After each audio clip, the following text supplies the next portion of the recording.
Hey everybody, Ben Flanagan here with AL.com. We've got some special Beat Everyone bonus content for you from SEC Media Days. Check it out, and thanks for listening. All right, so obviously I'm not going to dive into the thing that I've been asking you about, I'm sure, but I just sort of generally related to that. Yeah. The last few years in college football, it feels like a big topic has been all of the anxiety in the coaching side about all of the new conditions that come with being a college football coach. Yeah. Do you get a sense that that general feeling has changed at all? Has it settled? Like, are people getting used to this or no? I think they're used to it, but I think everybody that got into the profession when they did, like, they got into it for a reason. I think that's to help players become their very best. Like, I really believe that at the core of all these coaches, that's the motivation. Now the dollars have gotten huge. You know Sure, what I mean? So right. it's really nice benefit. But I don't think that's why a lot of the guys got into it. I think a lot of the guys got into it because they wanted to help guys reach their potential. And I don't know if that is at the forefront right now. I think there's just so many challenges that come along with being a head coach and dealing with players and dealing with agents and the administrative side and fundraising and all the other things that go along with it. You're in many ways kind of like a politician. Sure. In some cases. So I think it's tough. So no, I don't think the job is anywhere near as appealing as it once was. But I also think too, with the guys that are taking these jobs, they're hyper competitive. Sure. Like, they're cut from a different cloth. They are unique when it comes to work ethic and long hours and long days and just the nonstop that's required to be a good football coach. You don't get a job in this league if you're not wired that way. So I think these guys are uniquely capable of handling what the requests are nowadays for college football coaches, but I think it's a really hard job right now for sure. And there's a lot of changes being proposed and there's legislation involved and all this kind of stuff. Are any of those things looked at by coaches as being, if we can just get this thing done, if we can just change this one thing, maybe this will be a lot more manageable? Well, that's been the case like 15 different times. The devil's in the details. Like, I mean, I'll give you an easy example. Coaches thought that allowing redshirt players to play 4 games would be fantastic to keep players engaged, to help accelerate their development, to get some young guys in there, to just kind of allow them to get comfortable and they can maybe make a better evaluation about how this guy might help them in the future. Like, they thought that was going to be a home run, universally supported by all coaches. And then guys decided to play 4 games that are starting, and all of a sudden they want a red shirt. Right. Like, no one saw that coming either. So I think everyone would be like, hey, if we could just get the House settlement done, if we could just get rev sharing complete, if we could just figure out a way to cap everything, then everything would calm down. But there's going to be 17 different ways that people try to take advantage of this. And I don't know what that looks like or how that's going to work, but everyone's trying to find an edge. Everyone's trying to find an advantage, and they will. It's like, people will find an advantage even in the current landscape when you thought things would settle down. This is maybe going to sound like kind of an old man place to come from with this question, and I guess that's where I am now. But I do think so much of the conversation for kind of a while now in college football, it's all about all of these constant changes that are happening, where it's going next, what changes we're going to make in the future. And I guess my question for you is that good for the sport, or is it better when we have a lot more stability? I don't even know if we've ever had that, but where there's more the focus is more on who are the best teams, who are the players, more football focused as opposed to this sort of stuff going on infrastructurally, I guess. You know what's funny is, like, we have a podcast on ESPN and on ESPN's YouTube channel, and I can only tell numbers and excitement based off of that. Sure. That's like the only metrics I have. Like, in terrestrial radio, you have some, but not really. It's kind of a unique way of looking at it. This is the first year that we've had the podcast, and there hasn't been some massive shift in the landscape, whether it's realignment, expanding the playoff, Nick Saban retiring, like all these things that would boost numbers through the roof, right? Yeah.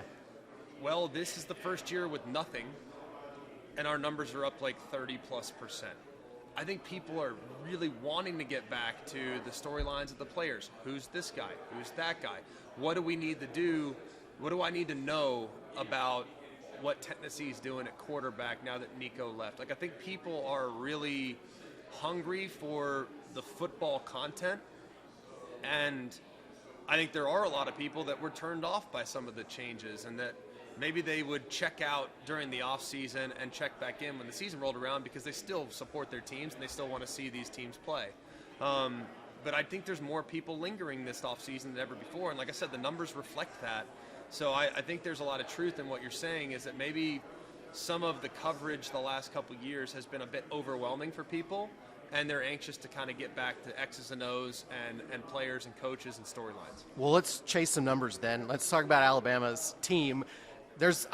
I'm sensing some optimism from people who talk about this team internally and the fan base, but I would like to know from you, when you look at that team right now, what are your big question marks personnel-wise? Where are you still concerned, I guess, about them? Defensively, I don't really have any. Okay, I'd love to maybe find a little more depth along the defensive line. I'd love to maybe identify that take over the game pass rusher like South Carolina has. It'd be great to identify those pieces. That'd be huge. So I think defensively there are a few questions, but the ones that they have can be overcompensated for. Offensively speaking, I have no concerns at all at wide receiver. I think they're going to be better at wide receiver. I think they're going to have guys that fit the system a little better maybe than a year ago, that what Kalen DeBoer and Ryan Grubb want to run. So I'm not worried at receiver. I'm not worried at running back. Offensive line is a question mark a little bit. You got competition at one guard spot that I'm anxious to see how that unfolds. Competition at the right tackle spot. No one seems to be too concerned, but they're curious to see who has a great fall camp and who secures those two spots. I am a little concerned about tight end. That's probably the biggest concern if we're looking at individual positions, just because there's not many. But if you look back at how Kalen DeBoer and Ryan Grubb utilized their tight ends at Washington, those guys were important, but they weren't game breakers by any stretch. Do you need a game breaker? Probably not. Is it helpful to have one? Absolutely. Maybe they do. Be great if they do. Hopefully someone emerges from that group and plays good football for them. And then finally, another question revolves around the quarterback spot.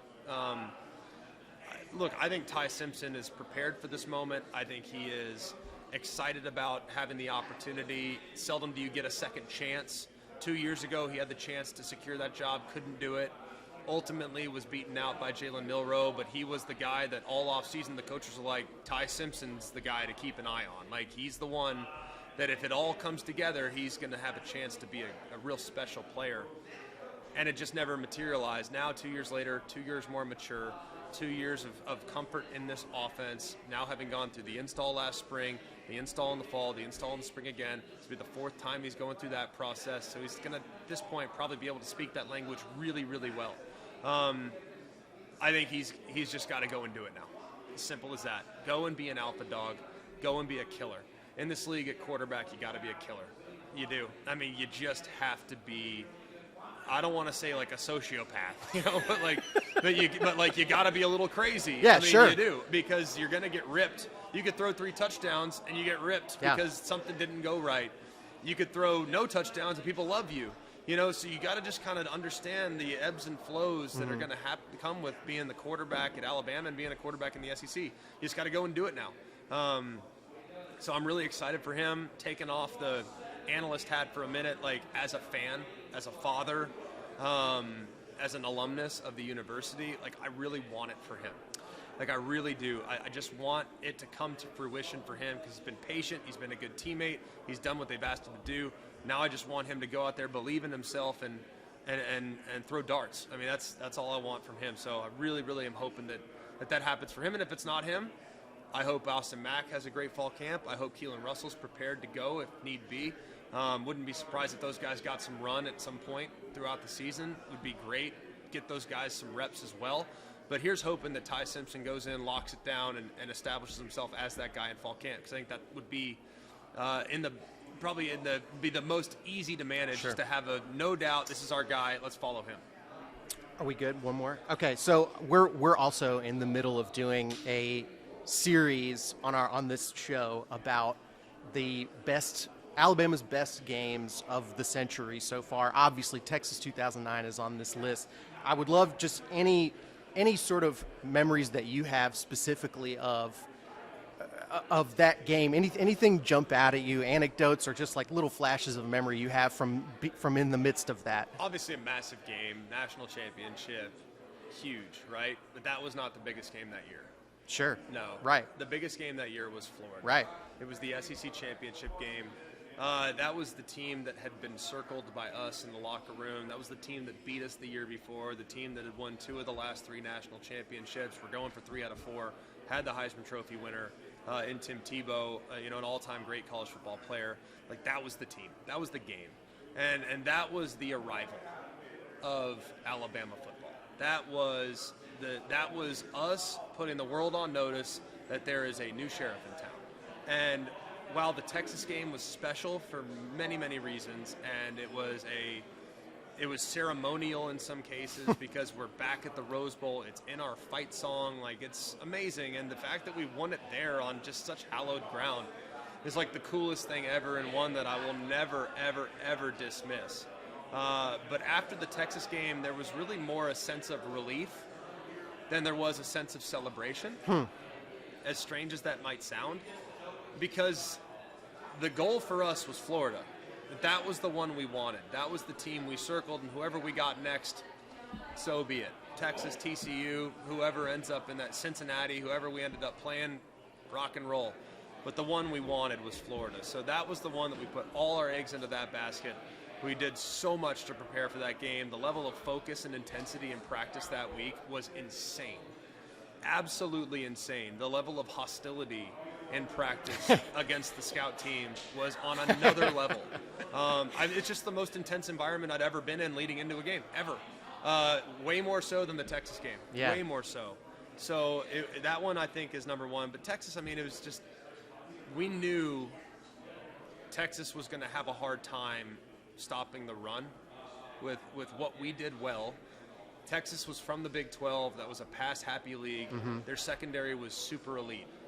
Earl Thomas, Aaron Williams, they had excellent defensive backs and a really good pass rush. So we knew it was not going to be a game where we were going to be throwing the ball all over the yard. It was ground and pound, know your checks, and then Colt gets hurt. And then you want to talk about calling off the dogs. We are doing nothing in this game that could put us in harm's way. Yeah. If there is any defender in the area, you throw that ball 20 yards into the stands.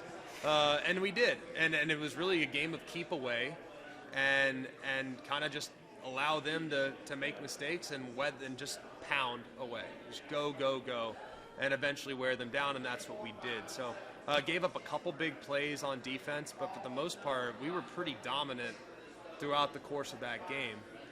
Did you have an exhale moment? Was there something that happened later in the game where you finally could let yourself go? 1,000,000%. I think we got this now. Yeah, 1,000,000%. And there's actually a clip that ESPN showed. There's a moment where I handed off to Mark. We score.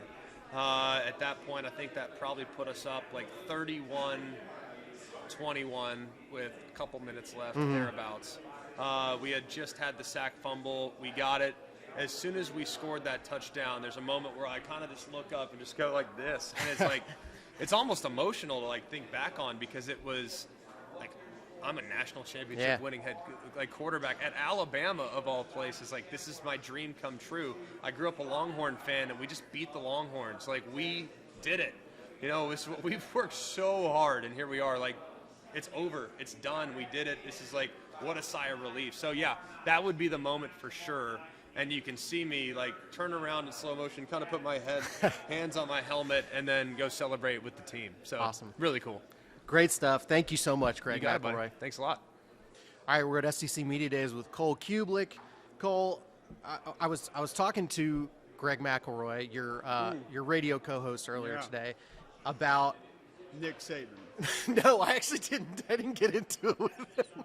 It's definitely been a hot topic. No, what I was talking to him about was, it feels to me maybe the last several years of this, one of the big like overarching stories is everybody talking about how chaotic things are in this sport with the changes with NIL and how much, just how people sort of don't know how to approach some of this stuff. Does it maybe feel this year like people are getting more comfortable or at least used to some of I think these they're new sick things? of it. I just think people are sick of talking about it. Yeah. And also I think that because the conversation has been around those things and very few of them have been solidified, there still feels like there's question marks about NIL. There still feels question marks about the House settlement. There's still question marks about the playoff and where it's going to go. There's still questions around the portal and if there's going to be one window or 3 windows or signing day or more signing days. We have no idea when the dust is going to settle on this. Now, some of the realignment talk has calmed down. So I do think that that's probably one of those things you're referencing that has sort of eased up a little bit. But for the most part, I think it's been great for us in the offseason. Right. But now that we're here, we kind of have players and coaches. We want to talk football. I think a lot of people are ready to move on from it, and they're just over it. Yeah, and I mean, going into this year in SEC Media Days, it does feel also, to me at least, it seems a lot more open and maybe uncertain. I mean, I felt like maybe last year the prevailing theory was Georgia and Texas are the 2 favorites. Sure. I don't know that I necessarily am feeling that there's any one opinion, kind of weighted onto anybody in the SEC right now. No, I think that's I have a couple of sort of big picture views of this and the league right now this week. First is you can take Texas, Alabama, Georgia. Some people want to lump LSU into there. Any combination of the 2 or 3 or 4, whatever. And you can say they're out in front by this amount, that amount, whatever amount. I would probably have Texas roster-wise a little bit ahead of everybody else. But Alabama and Georgia are going to be right there knocking on the door. I have more concerns about LSU, but they have quarterback solidified. So that's one of the other weird things is usually when we get here, when we're talking about winning the league, it's quarterback. Joe Burrow, Cam Newton, Johnny Manziel, like those are A.J. McCarron, like those are the teams we pick to win. Now, Georgia, Alabama, Texas, all fairly new starters. So I think it's really the next grouping of teams that's the most interesting because you could go almost 10 deep with Missouri, Ole Miss, Florida, Auburn, Oklahoma, Tennessee is in that grouping. South Carolina is in that grouping. All of these teams could be 9-10 wins. I convince you all these teams could be 6-7 wins. So they're not all going to separate and be 10-win teams. Who's going backwards is the most intriguing question for me because I'll just say that Vanderbilt's not going backwards. Vanderbilt might not be in that middle tier but with roster, but they're not going backwards. They got everybody back on defense. They upgraded the offensive line. They have one of the better running backs in the SEC that nobody knows about in Cedric Alexander. They have an ultimate mismatch at tight end. Pavia's a gamer. Yeah. And so they're not going backwards. They're not. And so, I say Mississippi State, people probably lack confidence. Kentucky, people lack confidence. Arkansas, a little bit.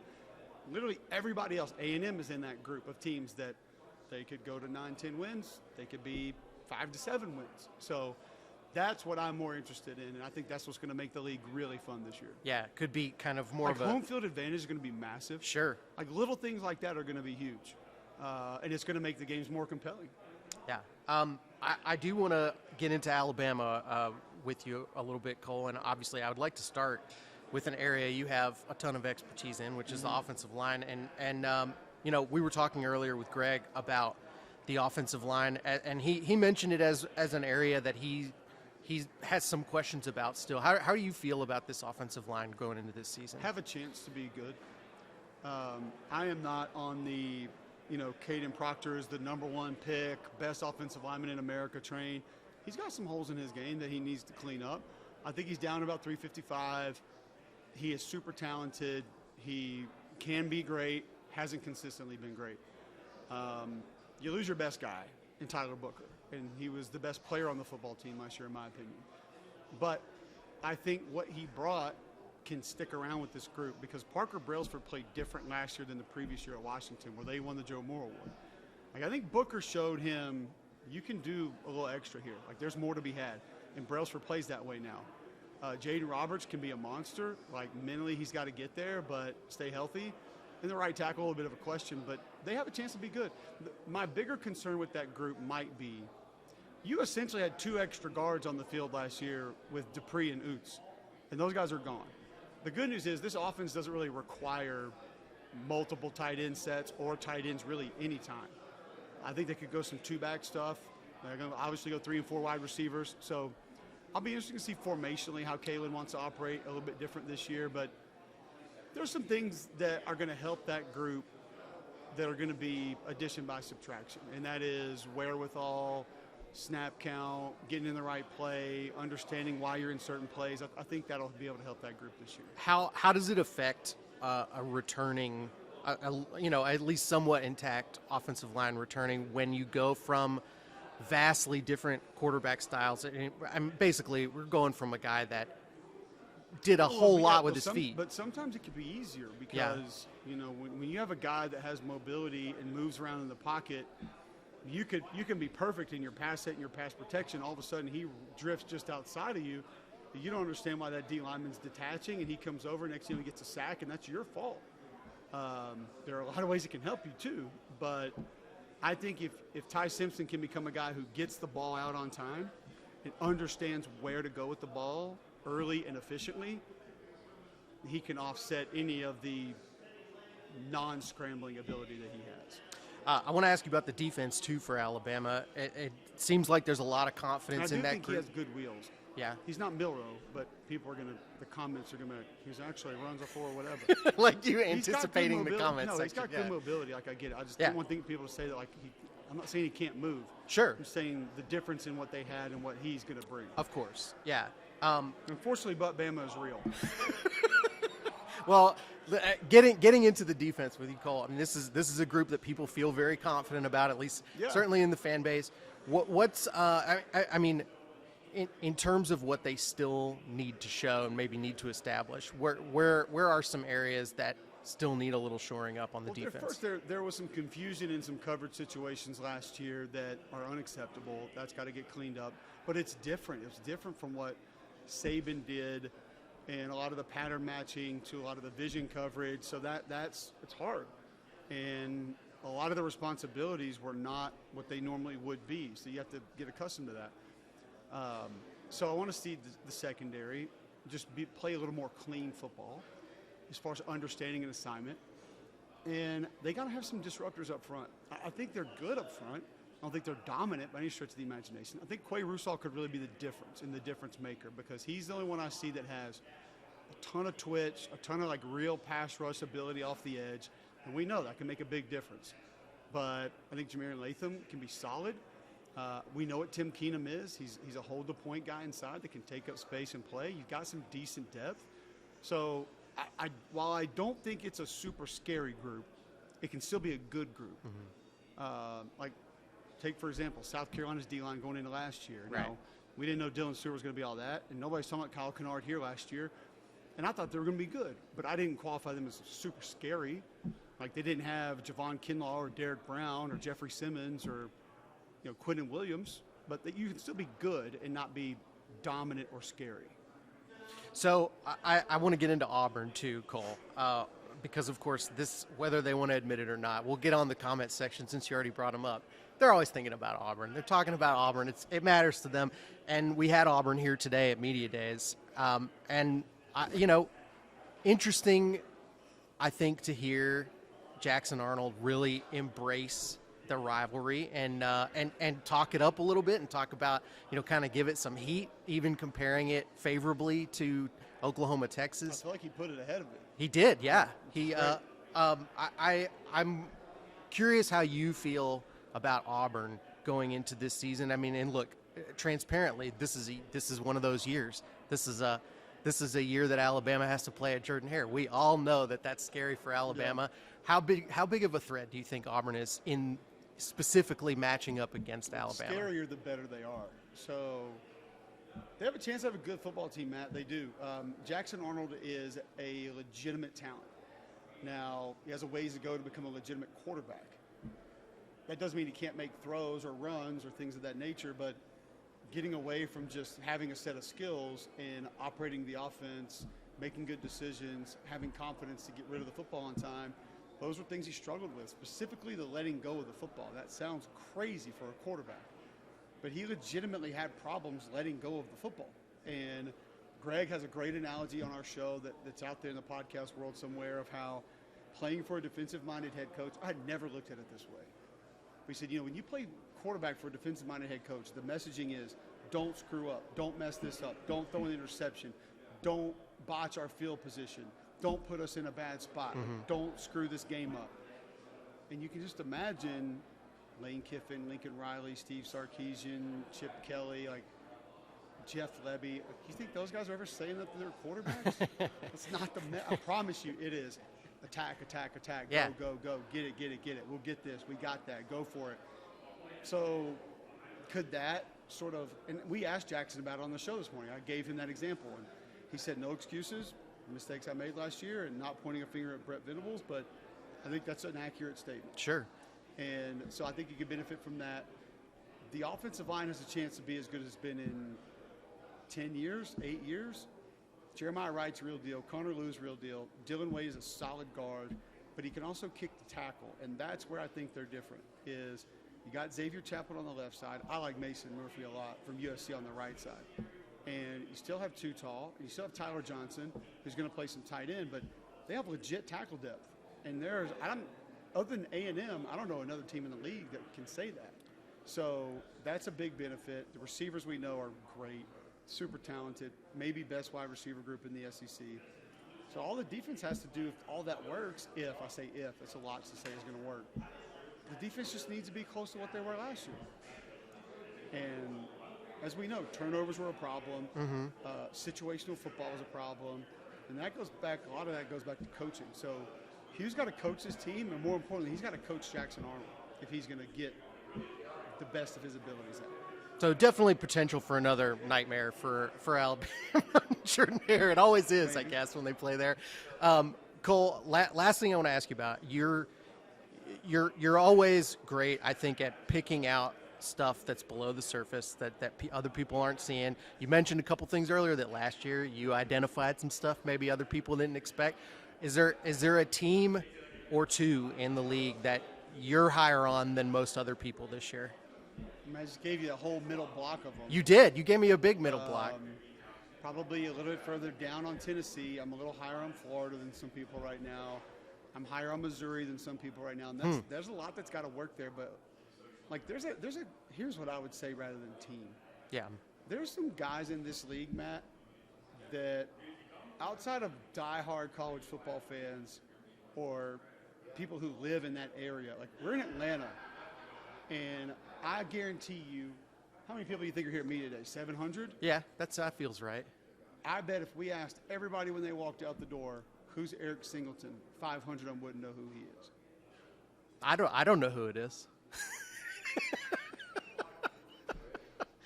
What are we doing?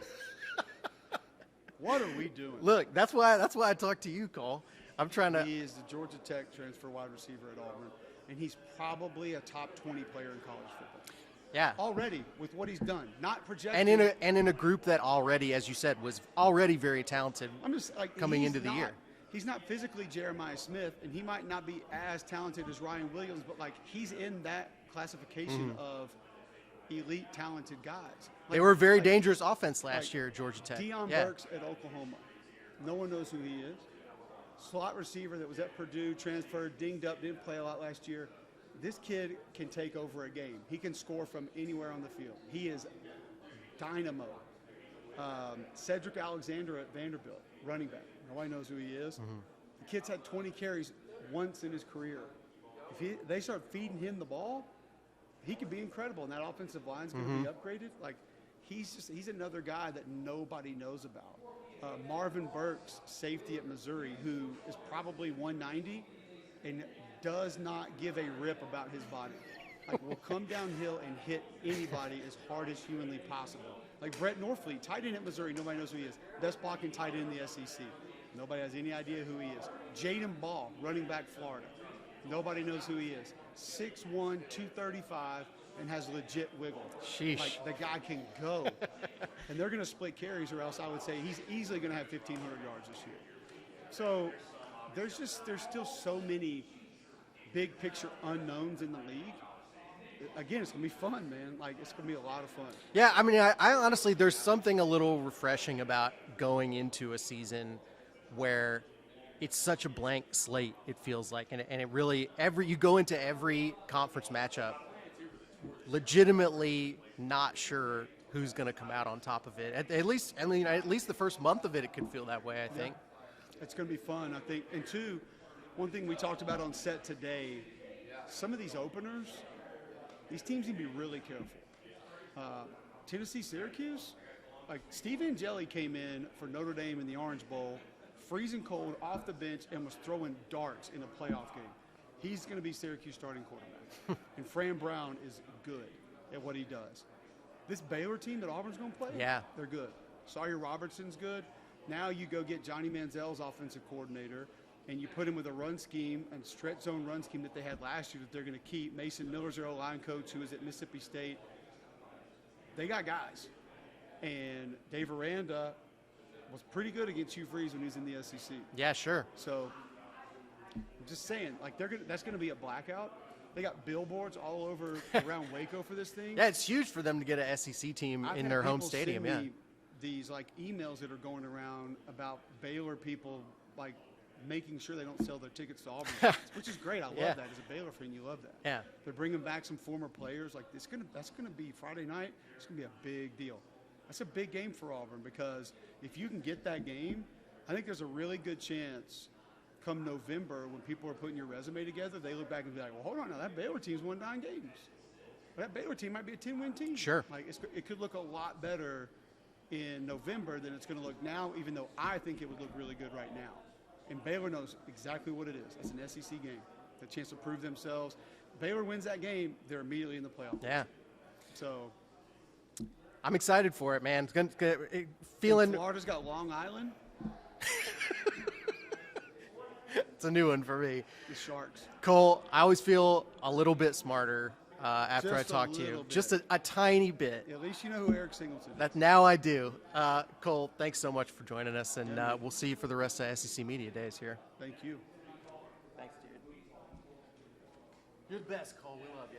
All right, so can you look at that? Here with Pat Forde from Sports Illustrated. Pat, just wanted to get your take. I mean, I'm sure you've covered more than just a couple of these SEC Media Days in your time. What is your most memorable SEC Media Days moment?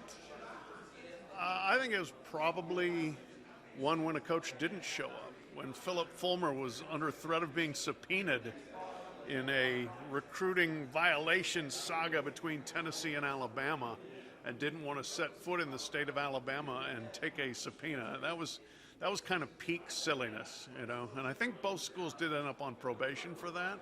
I know Alabama did.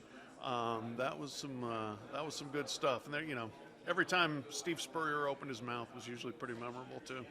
Yeah, what's it like without Nick Saban here, for considering all the years he was here? We're still talking about him, apparently, according to Greg McElroy. So it is interesting, you know. I mean, there is kind of that lack of gravitas, maybe, that you're accustomed to. I mean, Kirby Smart's now the most accomplished coach in the SEC by a large margin, but he still doesn't. You know, he hadn't quite done what Nick Saban did and hasn't quite been around for that length of time.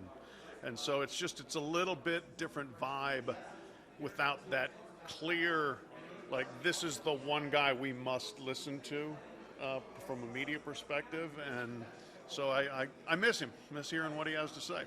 Yeah, who do you think is the maybe heir apparent of just that coach speaks? I mean, I know Kirby's been successful, but in terms of people want to hear that guy talk, he's entertaining. Like who is that guy? You know, it's interesting. I think you could look at that a couple different ways. In terms of entertainment, we've got Lane Kiffin, and he provided a little bit today, popping off about who isn't adhering to the salary cap, although he didn't name names, and also talking about fishing and Hugh Freeze's golf game. But, you know, I think the guy that has won like SEC championship away from being that guy is Brian Kelly, just because he's a very accomplished speaker and has opinions and ideas and that sort of thing. Just hasn't won enough to make people stop and listen to exactly what he has to say. Clearly, in terms of accomplishments, it's Kirby. He's not necessarily the most galvanizing guy, but I think, like at SEC spring meetings, he's the most important voice in that room, and probably should be the most important voice here. Yeah, and obviously football games are not won at SEC Media Days, although we get to try to talk about it. On the field, Alabama, where do you think they fall in the SEC, or what do you make of Alabama year 2 under DeBoer? I think they're going to be better, even with, uncertainty at quarterback, but even with the certainty last year, the quarterback position was not great.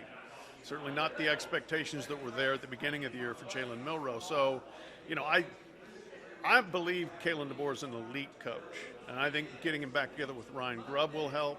I think some of the returning talent that they have and some of the new talent moving up, some of the transfers and everything. I think Alabama is well positioned to, if not win the league, play in the league championship. Right now I would probably say Texas, Alabama would be my 1-2. Still, we'll see what it looks like on the field, but I think that Alabama is in good hands with Kalen DeBoer, and people are going to be freshly aware of that once the season starts. So we're going to get an official on-the-record prediction here from you. Does Kalen DeBoer win a national championship? If so, when? At Alabama? I will say yes, and I will say within 5 years. May take a while. It's an intolerable length of time for Alabama fans, I know, but every other school in the country would say once within 5 years. Heck yes, sign us up. Yeah, that seems like a generation in Alabama years. So. Yeah. Yeah, and specifically this year, Alabama wins a national championship if fill in the blank. This year, Alabama wins the national championship if Ty Simpson plays like a star. I think if they don't even have to win in Athens. We've seen with the playoff that losing a game here or there is not fatal. So they're going to have time for him and some other people to learn on the job. I think their defense has to be excellent, and I think it can be. I think they can be very good on that side of the ball. But you're going to have to win a couple of those close games that got obviously the Tennessee game last year was just painful.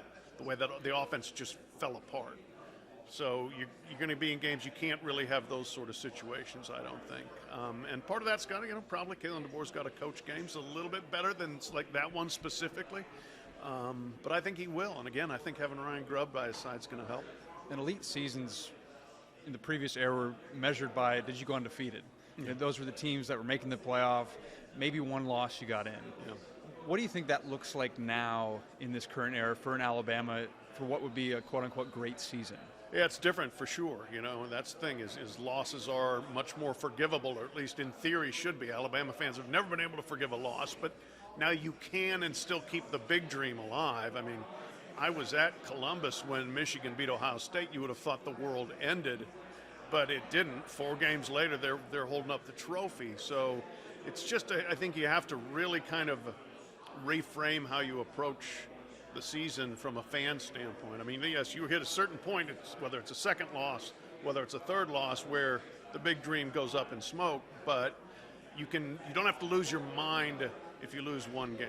And for Alabama fans, nobody's more invested game to game than Alabama fans, but you're going to have to maybe take a breath if you lose a game and say, there's still life.